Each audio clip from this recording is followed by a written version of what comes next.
So this will be part one of a series of videos I'm going to do in response to this book by Professor Corey Anton called Selfhood and Authenticity.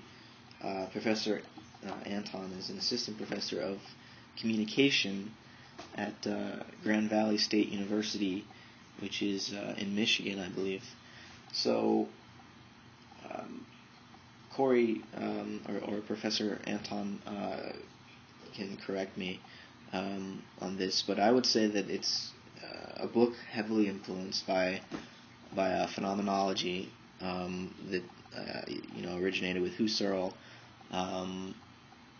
was passed on to Heidegger, and then was sort of passed on to Merleau-Ponty, and has since been passed on again by people like David Michael Levin,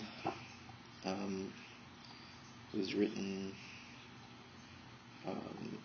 many things that I have not yet read, though I have read a paper that he wrote on psyche and logos, or logos and psyche, that talked about the relationship between breathing and speech, and also how the ego is formed through human psychological development.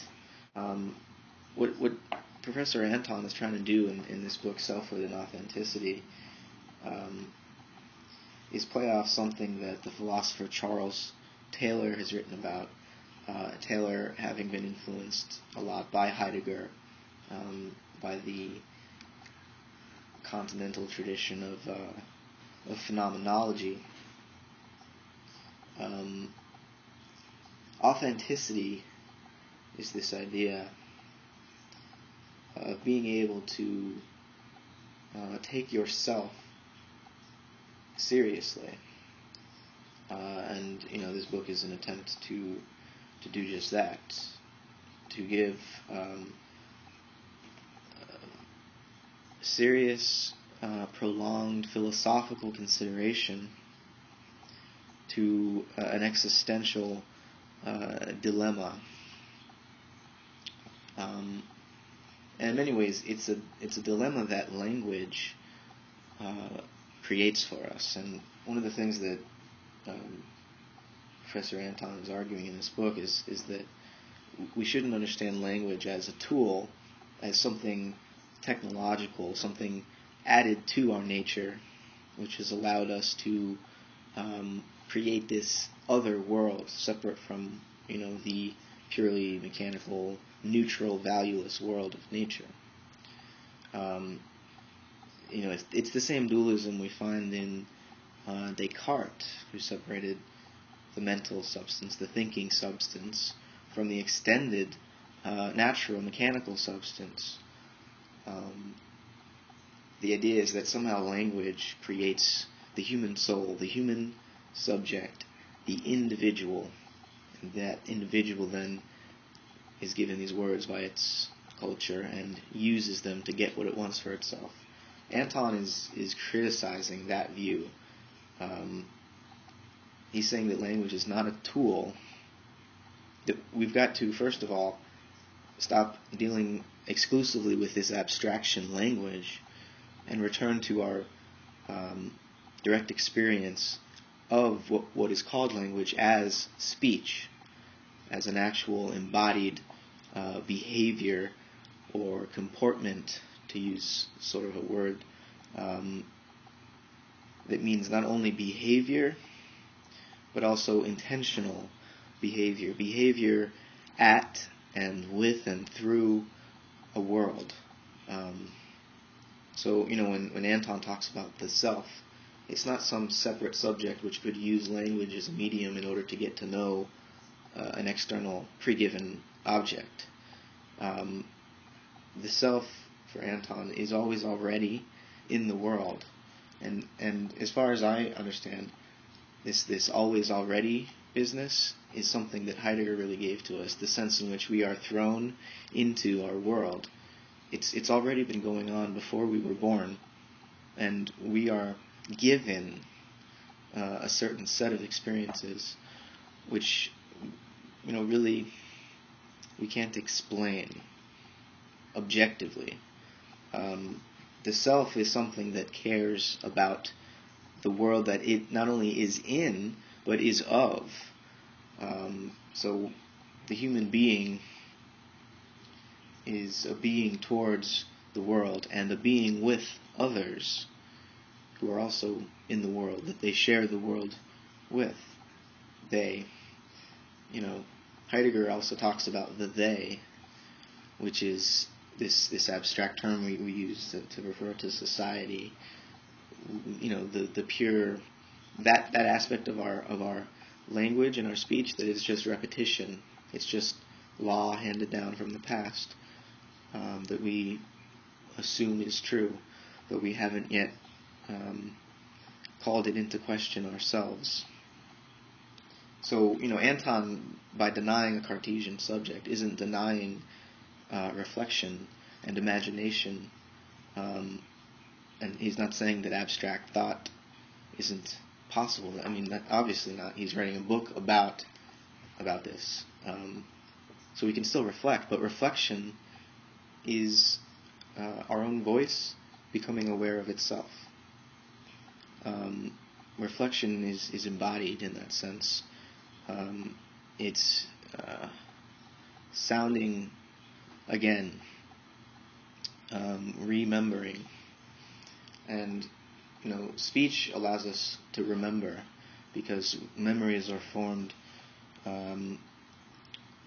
really based on this principle of mnemonics, where you associate a sound with an idea, and the idea really can't ever come into solidified experience as your unified consciousness unless it's embodied in this way with some sort of vocal mnemonic. So our speech allows us to remember, and then it allows us to write. And writing really is where reflection happens. And so the voice has been taken out of the lungs and put into the eyes. So the voice becomes a thought, which can be read. But see, we are not, in thinking, separate from our hands with the pen and the ink on the paper. The self and the world are always involved in what has been going on and will be going on in the future. They are of the same process. So I think what Anton is saying is that the challenge for a theory of or a theorist of communication today is to describe and articulate the way in which speech itself could remain of the world, because so often we assume that speech is about the world, and it does have this quality of aboutness once we've reflected upon it. But does that reflection allow us to escape from our fundamental unity with the world? It doesn't. Obviously it doesn't. So somehow symbolic activity, speech and language, they are embedded in the world, but it's a world that can't be objectified anymore. It's a world that can't be conceived as mere extension. If our language has meaning, and certainly we'd all have to agree it seems to, right? Otherwise, I can't even begin to explain the absurdities which would arise. So if our language is meaningful, our speech, our shared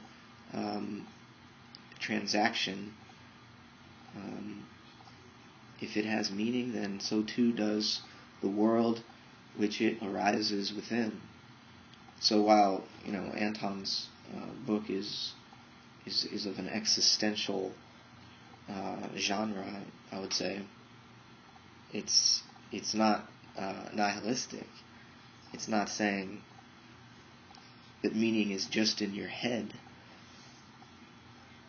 It's literally saying, no, your meaning is given to you by the world, though you also have to partake in it. You have to participate in being an authentic self for the world to provide itself to you in that way.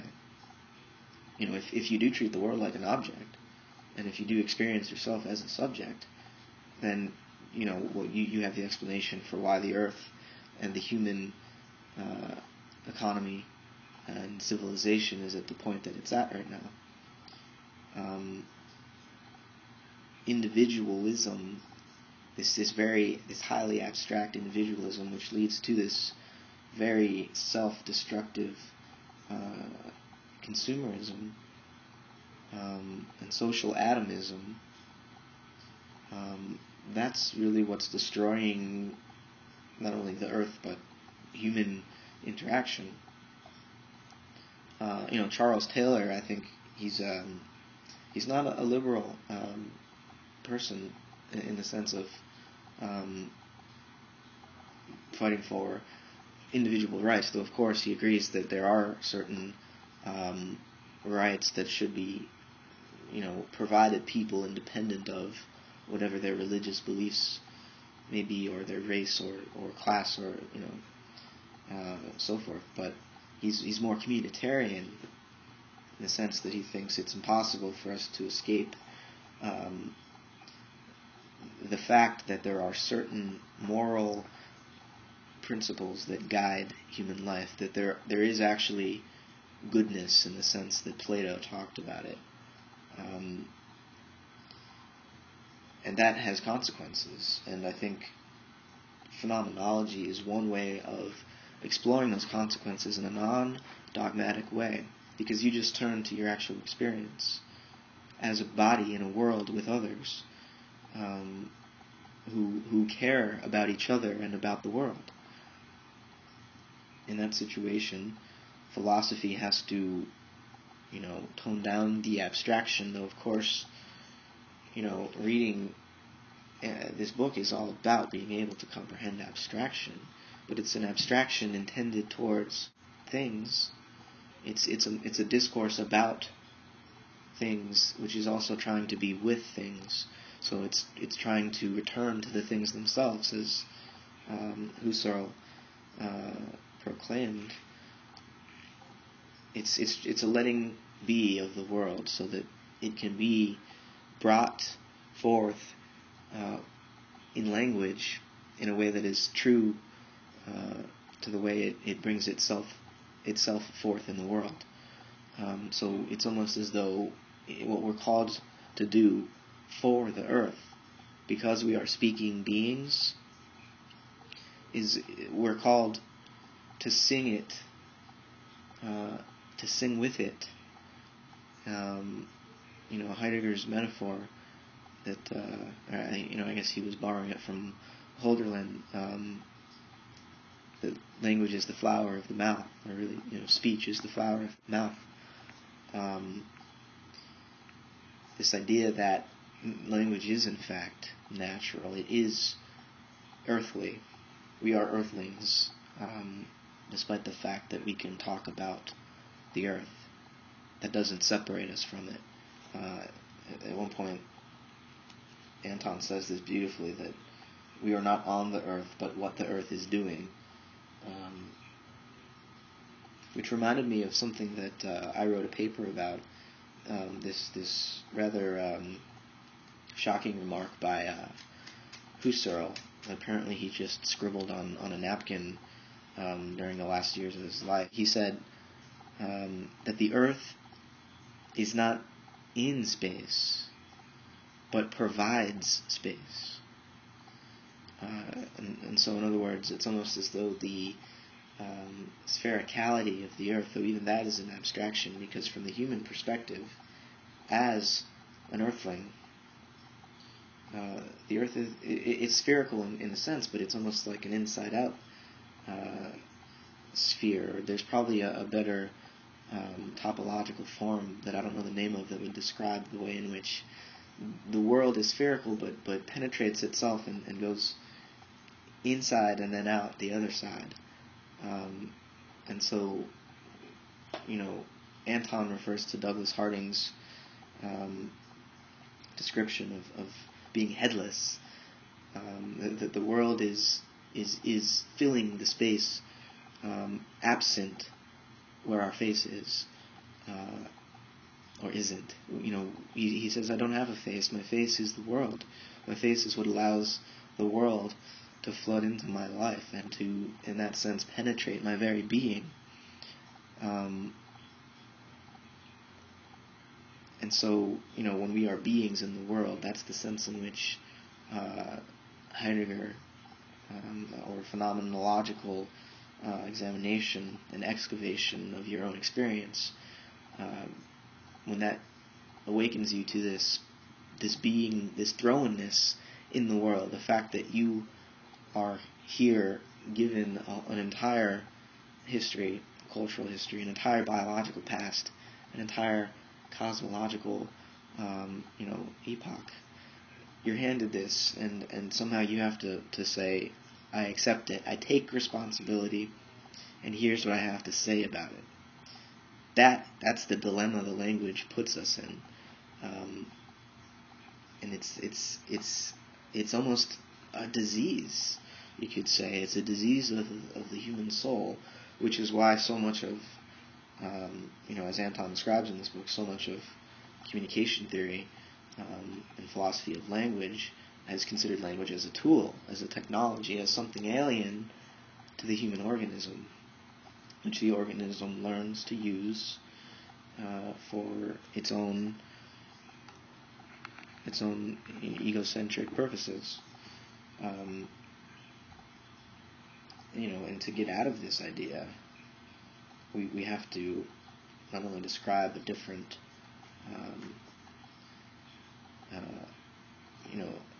offer a different description of language, but we actually have to transform the very act of intending a description. So language is altered when you do phenomenology in a very peculiar way. I think it's a way which brings relief from being immersed in the repetition of what has come before. Now, certainly learning to speak is mastering this repetition, but learning to think or reflect on your speech requires moving beyond the repetition, inventing, innovating your own speech, your own future based on the words that you have worked authentically. In other words, as your own author. So I guess I'm not actually finished with Corey's book yet. I finished the first 4 chapters, and I'm about to read chapter 5, The Lived Body as an Ecstatical Temporal Clearing. So that is definitely going to be fun. And I'll post another update when I finish.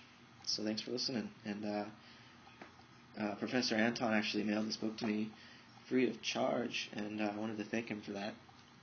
So I'll post a link to it in the description, a link to Amazon. So if you guys are interested, you can buy it. So yeah, look for part 2 in a couple days maybe.